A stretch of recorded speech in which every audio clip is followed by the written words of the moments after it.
Hello students, welcome all of you. In previous lecture we have studied about law of equipartition of energy, then degrees of freedom and then diatomic molecule. Today's lecture we are discussing about the topic specific heat capacity. What is mean by actual specific heat capacity, its formula आणि त्यानंतर त्याच्यामध्ये काही relations आहेत specific heat कॅपॅसिटीमध्ये.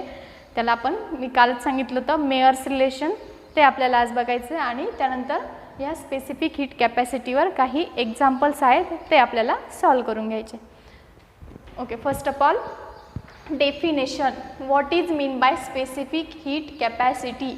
आता specific heat capacity ही इथे एक definition दिली आहे, तर प्रत्येक याच्यासाठी ती वेगळी असणार आहे. गॅससाठी असेल, तुम्ही जर सॉलिडचा स्टडी घेतला तर थोडीशी ती डेफिनेशन वेगळी करता येईल. आता आपण इथे काय म्हणतोय, स्पेसिफिक हीट कॅपॅसिटी कशासाठी, gases, kinetic theory of gases. Okay, तर डेफिनेशन बघू. The heat required to raise the temperature.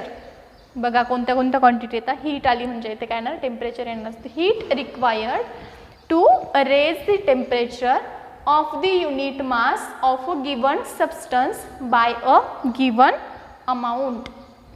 काहीतरी हीट रिक्वायर्ड असते कशासाठी, to raise the temperature of unit mass of a given substance. काहीतरी सबस्टन्स घेतलेलं असतं त्याच्यासाठी आपल्याला स्पेसिफिक हीट, काहीतरी स्पेसिफिक अमाऊंटमध्ये हीट लागते. काय, to raise the temperature of the unit mass. त्यालाच आपण म्हणतोय specific heat capacity. Specific heat capacity ही डेफिनेशन तुम्हाला एक्झाममध्ये विचारली नाही, फक्त जस्ट एक समजण्यासाठी. ओके, त्याचा फॉर्म्युला काय येईल मग. हीट कशी डिनोट करतो आपण, heat is denoted by Q. Q is equal to M C into delta T. Q is equal to M C into delta T, where Q is a heat energy. क्यूला काय म्हणायचं आहे, heat energy. Then m is the mass. m is the mass. कशाचं, काहीतरी आपण एक substance घेतलेला आहे त्याच्यासाठीचा मास. c, आता c बघा, c ला काय म्हणायचं आहे, specific heat capacity. c is the specific heat capacity. And then delta T.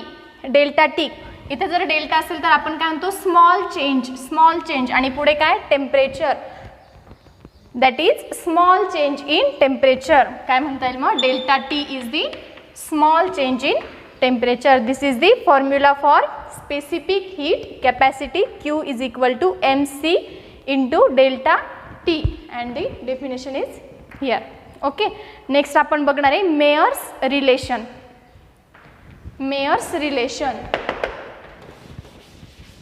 याचा सब टॉपिक आहे, याच्यामध्येच बघायचं आहे. स्पेसिफिक हीट स्टडी करताना बघायचं आहे आपल्याला मेयर्स रिलेशन.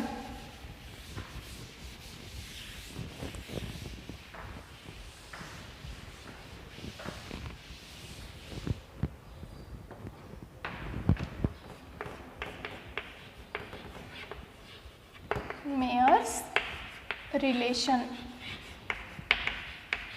ऑब्वियसली आपल्याला हीट कॅपॅसिटीसाठी काहीतरी रिलेशन मिळणार आहे आणि त्याला आपण म्हणणार आहे मेयर्स रिलेशन. त्यासाठी आपण एक गॅस कंटेनर कन्सिडर करू.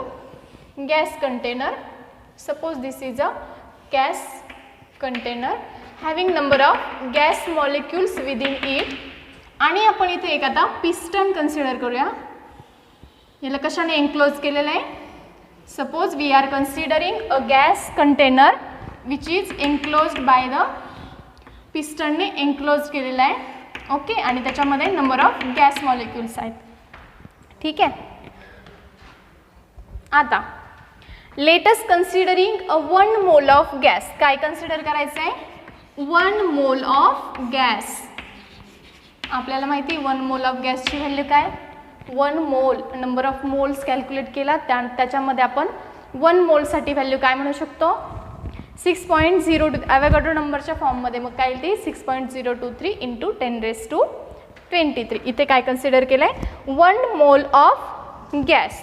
आता फर्स्टली काय करणार आहे आपण, सपोज आता इथे काहीतरी आपण स्मॉल टेम्परेचर दिलं, याला स्मॉल टेम्परेचर स्मॉल हीट काहीतरी प्रोव्हाइड केली. तर हीट सपोज आपल्याकडे पहिले हीट किती आहे आपण फॉर्म्युलामध्ये मिळते हीट एनर्जी म्हटलं तर काय हीट काय क्यू, त्याच्यामध्ये स्मॉल चेंज केलं इन्क्रीज केलं तर आपल्याला पुढे काय मिळते स्मॉल चेंज काय म्हणतो आपण D.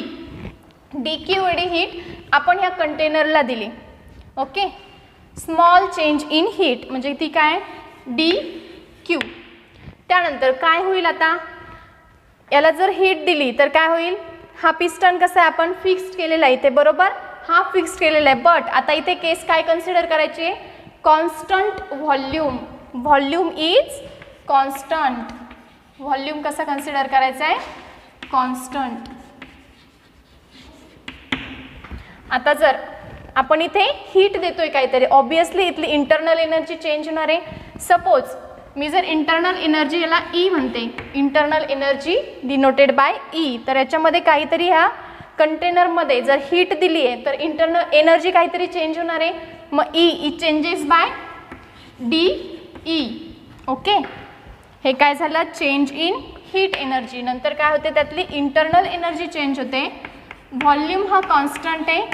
Okay, volume is constant कारण पिस्टन बॅकवर्ड किंवा फॉरवर्ड कुठेच मूव्ह होत नाही आहे. पिस्टन कसं आहे जाग्यावर आहे. त्याच्यामुळे इथले गॅस मॉलिक्यूल काय होणार आहे, त्यांच्यातले इंटरॅक्शनचा जो बॉन्ड आहे तो ब्रेक होणार का नाही, कारण इथे काय आहे व्हॉल्यूम कॉन्स्टंट आहे. जर व्हॉल्यूम चेंज होत असेल तर काय होईल, ह्या गॅस मॉलिक्यूलला फ्रीली मूव्ह व्हायला काहीतरी स्पेस मिळेल इथे, पण तसं होतंय का नाही. म्हणून यांच्यातली इंटरमॉलिक्युलर बॉन्ड काय होणार ब्रेक होणार का नाही होणार, कारण इथे काय फिक्स पिस्टन हा फिक्स पोझिशनला आहे आणि आपण काय म्हटलंय व्हॉल्यूम इज कॉन्स्टंट. ओके, तर मग आपल्याला नंतर काय रिलेशन मिळेल, आता वर्क डन.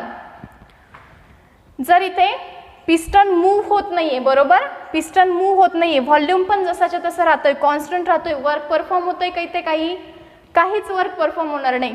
कारण हे बघा हा पिस्टन काय आहे, आपण काय म्हणणार आहे जेव्हा आपण इथे व्हॉल्यूम कॉन्स्टंट राहणार नाही, जेव्हा इथे गॅस मॉलिक्यूल काय होणार इव्हॅपोरेट होणार आहे काहीतरी, मग त्यामुळे पिस्टन वरती जाणार आहे बरोबर, तेव्हा पिस्टनची काहीतरी मुवमेंट होणार आहे. पण ह्या केसमध्ये जर व्हॉल्यूम कॉन्स्टंट घेतोय तर पिस्टनची मुवमेंट होते का नाही होते, व्हॉल्यूम चेंज होतोय का नाही होते, मग इथे कोणतंही वर्क परफॉर्म होणार नाही. म्हणूनच आपण काय म्हणतोय no work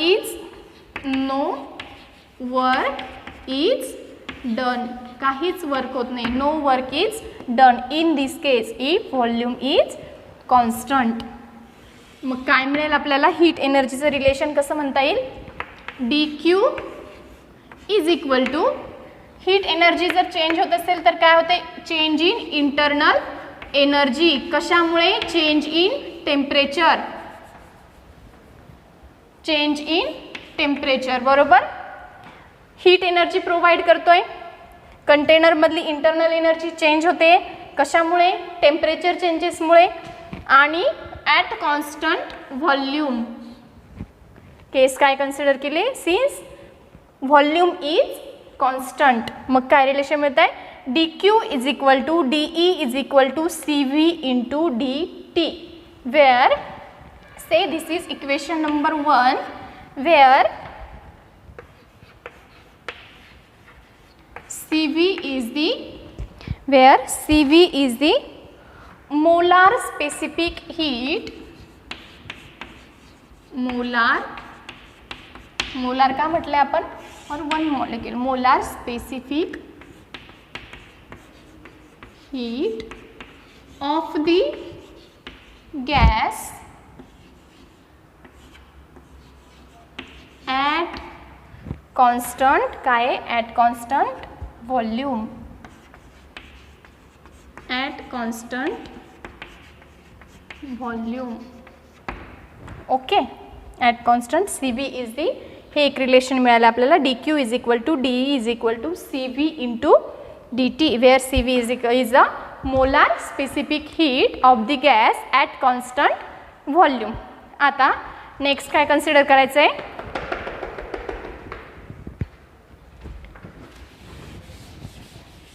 if the gas आता नेक्स्ट केस कन्सिडर करायची, if the gas is heated at the same temperature. परत काय करायचं आहे, this gas is heated at the same temperature but at constant, पहिले काय घेतलं होतं व्हॉल्यूम, बट आता ॲट कॉन्स्टंट प्रेशर. इथे राईट डाऊन करते मी, if the gas is heated at the same temperature, जे आपण इकडच्या केसला पण दिलं होतं टेम्परेचर, तेच टेम्परेचर इथे कन्सिडर करायचं. If the gas is heated at the same temperature at constant but at constant pressure. काय म्हटलं इथे, ॲट कॉन्स्टंट प्रेशर. आता इकडे बघा, इथे हीट प्रोव्हाइड करते बरोबर. इथे जर व्हॉल्यूम चेंज होणार आहे बरोबर. पहिल्या केसमध्ये काय होतं, व्हॉल्यूम कॉन्स्टंट होता, म्हणजे हा मॉलिक्यूल इथे तर तो इथेच राहणार. आता काय म्हटलं, ॲट कॉन्स्टंट प्रेशर म्हणजे व्हॉल्यूम काय होतोय, व्हॅरी होतोय. तर हा मॉलिक्यूल, आता मॉलिक्यूल काय करणार आहे, इव्हॅपोरेट होणार आहे. ह्या हीटमुळे मॉलिक्यूल इव्हॅपोरेट होणार आहे आणि ते काय करणार आहे, पिस्टनला मूव्ह करणार आहे अपवर्ड. पिस्टन कसं जाणार आहे, अपवर्ड जाणार आहे. त्यामुळे काय होणार आहे, इथे हा पिस्टन वरती गेल्यानंतर व्हॉल्यूम काय होणार आहे, काहीतरी चेंज इन व्हॉल्यूम मिळणार आहे आपल्याला बरोबर. चेंज इन व्हॉल्यूम मिळणार आहे इथे. मग काहीतरी वर्क परफॉर्म होईल बरोबर, कारण पिस्टन काय होतं आता अपवर्ड मूव्ह होतोय due to the change in volume. मग कसं म्हणता येईल, दी वर्क डन इज, काय मिळतंय, वर्क डन कसं डिनोट करतो आपण, work done dW is equal to P into dV. Small change in व्हॉल्यूममुळे काय मिळालं आपल्याला, work done dW is equal to P into dV. Say this is equation number 2. कशामुळे झालंय हे वर्क डन, पिस्टन कसा मूव्ह झालाय, पिस्टन इज मूव्ह फॉरवर्ड किंवा अपवर्ड. पिस्टन कसा मूव्ह झालाय, अपवर्ड मूव्ह झालाय, म्हणून आपल्याला काय मिळालं इथे, वर्क डन मिळालंय. ओके, मग आपल्याला इंटरनल एनर्जी कशी चेंज होईल, इंटरनल एनर्जी कशी डिफाइन करता येईल, DE is equal to, DE is equal to change in टेम्परेचरमुळे मिळाली at constant pressure. DE is equal to CP into DT. Okay,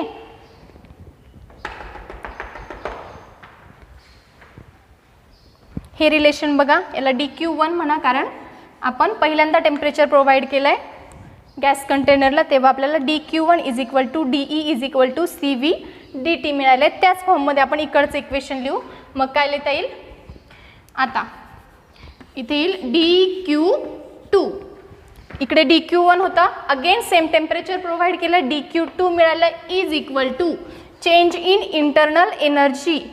इथे काय झालंय पण, अल्सो वर्क इज डन, इथे वर्क डन झालंय, इथे काय वर्क झालेलं नव्हतं म्हणून ही टर्म इथे ॲड करा, अल्सो वर्क इज डन म्हणून DE plus DW, change in internal energy, also work is done at constant pressure. आणि पुढे काय येईल, चेंज इन टेम्परेचर केलंय but at constant pressure. This say this equation number 3 where CP is the same molar specific heat of the gas at constant volume. मी इथे short फॉर्ममध्ये लिहिते, specific heat at constant pressure. मिळाला दोन term, एक CV आणि एक CP. Okay, मी वरचं इरेज करते इथे.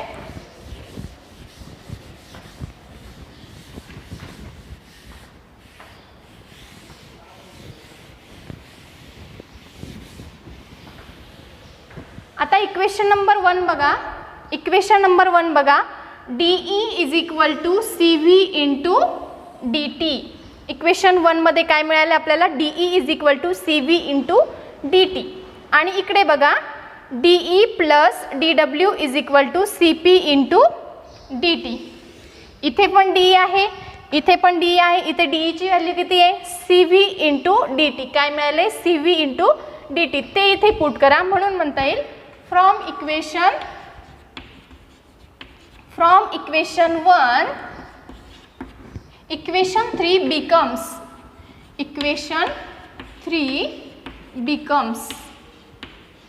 काय मिळेल मग ते, हे बघा डी ची व्हॅल्यू काय, C V into D T, मी ती इथे टाकते, C V into D T plus D W as it is equal to C P into D T, C P into D T. Okay, एवढं मिळालं आहे. त्यानंतर आता डी डब्ल्यू वर्क डन काय आपल्याकडे, पी इंटू डी व्ही, ते put करा, C V D T plus P D V is equal to C P into D T. Right, P D व्हीला इकडे न्या, इकडे ठेवा, हे बाकीची टर्म इकडे न्या, इकडे काय ती प्लस आहे, इकडे जाताना काय होईल मायनस होईल, मग काय म्हणता येईल, therefore P D V is equal to C P D T minus, बरोबर इकडची टर्म इथे प्लस आहे, इकडे जाताना काय होईल minus, C V into D T. Okay, then D T common घेता येईल इथे, C P D T C V D T same येते, कॉमन घेता येईल, मग काय म्हणता येईल, therefore P D V is equal to C P minus C V into D T. P D V is equal to C P minus C V into D T.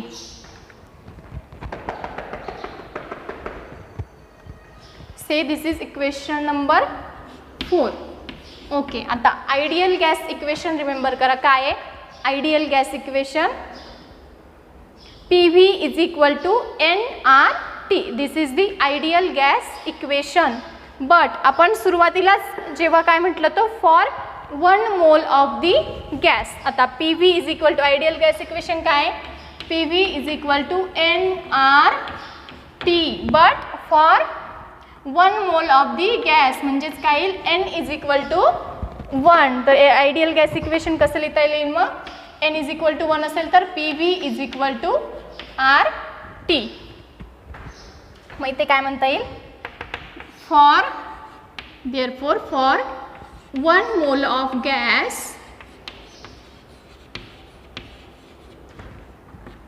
P V is equal to R T. Right, for 1 mole of gas P V is equal to R T. आता याच्यामध्ये change in volume, change in temperature किंवा मग derivative घेतलं तर काय मिळेल, P change in volume D V is equal to R constant change in temperature D T. P D V is equal to R D T. P D V आहे आपल्याकडे, D T पण आहे इथे, हा जर इकडे गेला P D V upon D T is equal to काय मिळतं आहे आपल्याला आर. परत तुम्हाला इक्वेशन 4 राईट करून दाखवते. इक्वेशन 4 कसं रिअरेंज करता येईल, हा डी टी जर इकडे गेला तर काय मिळेल, से दिस इज इक्वेशन नंबर 5. मी हे इक्वेशन रिअरेंज करते थोडंसं, हा डी टी इकडे काय मल्टिप्लायला इकडे येऊन काय होईल डिव्हाइड होईल. ओके, काय येईल मग P V upon P V P D V upon D T is equal to C P minus C V. Okay, P D V upon D T is equal to C P minus C V. आणि इकडे बघा हे जर rearrange केलं तर P D V upon D T is equal to R. बघा इथे P D V upon D T, P D V upon D T आहे सेम, ही व्हॅल्यू टाकता येईल, याच्याऐवजी ही व्हॅल्यू टाकता येईल आर, म्हणून C P minus C V is equal to R. R काय gas constant. This is the Mayer's relation, this is the C P minus C V is equal to R. This is the Mayer's relation for specific heat capacity. काय ते specific heat capacity at constant pressure and at constant volume, त्यांचा difference is equal to some constant that is universal gas constant R. This is the Mayer's relation, Mayer's relation. आता पुढे आपण problem सॉल्विंगसाठी अजून हे equation, हे relation कसं rearrange करता येईल ते बघू. हे एक्झामसाठी इम्पॉर्टंट आहे, विचारलं जातं. मेयर्स रिलेशन हे आय थिंक 3 मार्क्ससाठी विचारलं जातं. मेयर्स रिलेशन तुम्हाला कुठपर्यंत लिहायचे, इथपर्यंत. हे इक्वेशन डिराईव्ह करायचे, CP - CV = R. आता त्यानंतर किती ते जस्ट एक प्रॉब्लेम सॉल्विंगसाठी. ओके, CP - CV = मी काय घेते इथे R/J. J means joule. Joule कशासाठी घेते, आता हे पण आपल्याला कशामध्ये करायचे, कॅलरीमध्ये. R पण कशात आहे, कॅलरीमध्ये. मग हे इक्विव्हॅलंट करण्यासाठी मी जस्ट इथे काय घेते, जूल कन्सिडर करते. ओके, मग काय CP - CV = R/J. आणि J काय, याला काय म्हणायचे, mechanical equivalent. Mechanical equivalent of heat, याला म्हणायचे mechanical equivalent of heat. Okay, next hair आता CP ला मी असं डिफाईन करते, CP = m0 × SP, where m0 is the molar mass, where m0 is the molar mass of gas. Also CV = काय येईल परत, m0 × SV. Also m0 is the molar mass of the gas. हे दोन्ही equation लिहिले मी, CP and CV, where SP and SV, where SP काय है, SP and SV are the principal specific heat. काय म्हणायचंय, SP and SV ला काय म्हणायचंय, respective principal specific heat. SP आणि SV is the respective principal specific heat. Okay, आता आपलं रिलेशन काय, CP - CV = R/J. CP ची व्हॅल्यू आहे आपल्याकडे, CV ची व्हॅल्यू आहे आपल्याकडे. इथे पुट करा, काय मिळेल, m0 SP - m0 SV = R/J.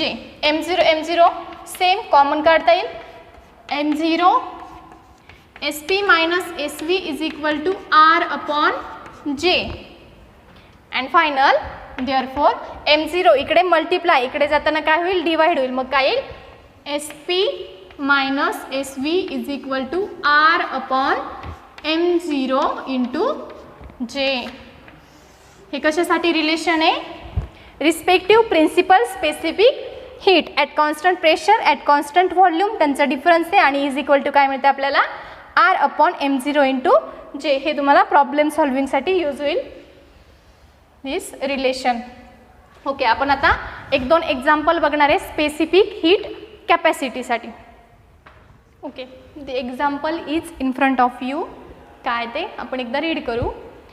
Given the values of the 2 principal specific heats, SP = 3400 calorie per kg per kelvin and SV = 2400 calorie per kg per kelvin for कशासाठी, फॉर दी हायड्रोजन गॅस.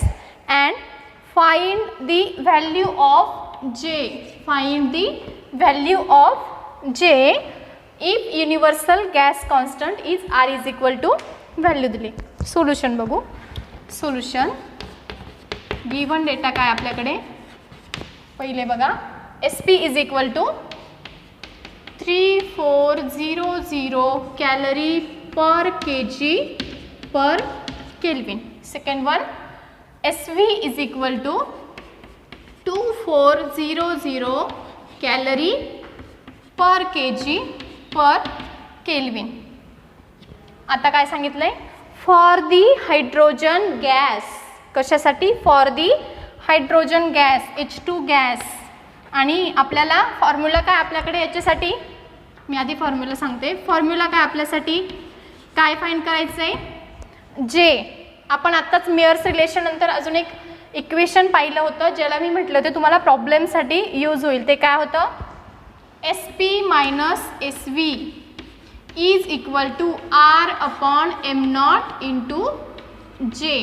काय calculate करायचं आहे, we have to calculate value of J. Given काय काय SP आहे, SV आहे, gas constant दिलाय, J calculate करायचं आहे. आता M0 ला काय म्हणतो आपण, मोलार मास म्हणतोय, molar mass of the gas. आणि गॅस कोणता आपल्याकडे, हायड्रोजन गॅस H2 गॅस. मग याच्यासाठी मोलार मास किती आहे, 2. म्हणून काय म्हणता येईल, M0 is equal to 2 and we have R is equal to 8300 joule per kg per kelvin. हे आलं का लक्षात. मग अशी जूल का घेतला होता, इथे बघा कॅलरी कॅलरी, इथे जूल. मग हे पूर्ण आपल्याला कॅलरीमध्ये इक्विव्हॅलंट करण्यासाठी आपण डिवाइड बाय जूल घेतला होता. आता फॉर्म्युलामध्ये व्हॅल्यू टाका, काय मिळेल, SP minus SV 3400 minus 2400 is equal to R 8300 divide by M0 2 into J. We have to calculate value of J. मग रिअरेंज करा, Jला इकडे घ्या, बाकीच्या टर्म इकडे जाऊ द्या. ऑल्सो याचं मायनस काय होईल, 3400 मायनस 2400 1000, बरोबर. Therefore J is equal to, हा J मी इकडे घेतला, बाकीच्या टर्म तिकडे नेते, मग काय remaining term 8300 as it is divide by 2 into ही काय टर्म इकडे जाईल. मी त्याचं पण सिम्प्लिफिकेशन करून घेते, याची सबस्ट्रॅक्शन किती होईल, 1000. हे कॅल्क्युलेट केल्यानंतर सिम्पल कॅल्क्युलेशन आहे, इथे मल्टिप्लिकेशन करायचं, यांचं डिवायडेशन करायचं आहे. आन्सर सांगते मी, 4.15 joule per calorie. 4.15 joule per calorie. The value of J is 4.15 joule per calorie for the hydrogen gas. अजून एक एक्झाम्पल बघू आपण. सेकंड एक्झाम्पल तुमच्या समोर आहे, काय ते आपण एकदा रीड करू. The difference between the 2 molar specific heats of a gas is, त्यांनी व्हॅल्यू दिली आहे 800 joule per kelvin per kg if the ratio of 2 specific heats is 1.65. calculate 2 molar specific heats. आता बघू आपण गिवन काय काय, given okay. The difference between 2 molar specific heats. आता molar specific heats कोणतं आहे आपल्याकडे, 2 मोलार स्पेसिफिक हीट आपण आत्ता स्टडी केला आहे.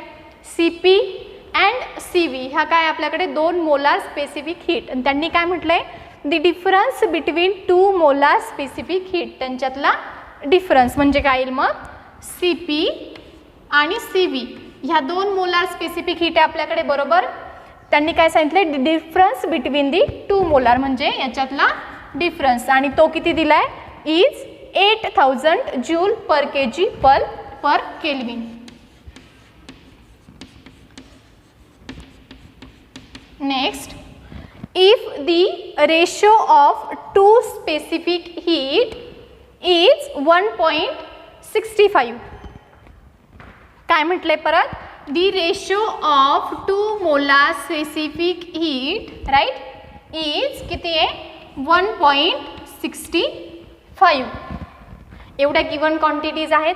आता काय सांगितलंय, कॅल्क्युलेट 2 मोलार स्पेसिफिक हीट्स. काय कॅल्क्युलेट करायचं आहे, 2 molar specific heat. That is we have to calculate value of CP and CV.